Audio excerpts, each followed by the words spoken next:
They say the most dangerous ideas don't shout, they whisper. And somewhere in the ruins of an empire, I found a whisper that felt like a warning.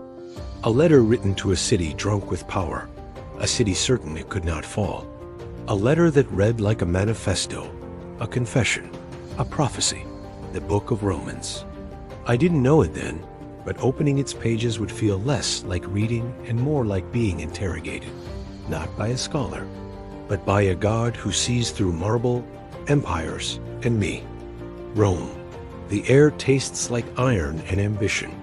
Statues stare down like silent witnesses, each one carved to remind humans how small they are. And in the middle of this world, slaves, soldiers, poets, and wanderers, Paul writes a letter, not to emperors, not to the powerful, but to ordinary believers hiding in the cracks of the empire. The strange part? This letter speaks with an authority Rome could never sculpt. It begins with a verdict. All have sinned, not just the corrupt, not just the forgotten, everyone. And suddenly, the ground beneath our moral feet starts to tilt. As I keep reading, something unsettling happens. Romans stops sounding like an ancient document and starts sounding like it knows me.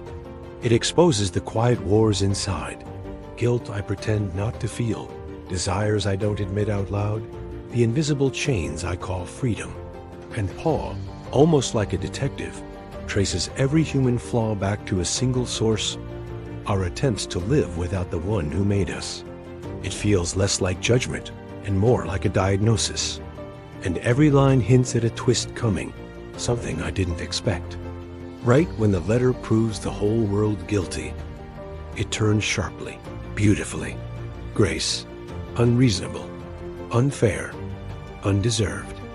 A rescue plan no empire would ever design. In Rome, mercy was weakness.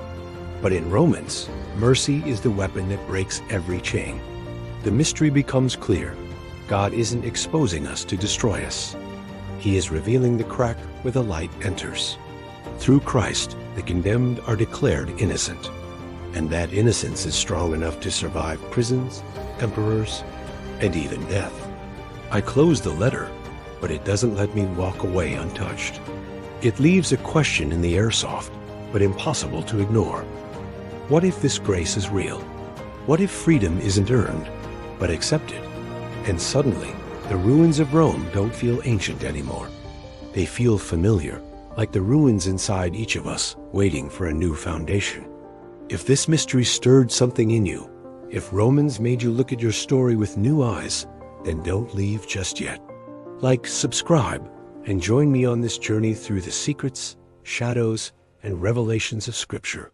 The next mystery is already calling.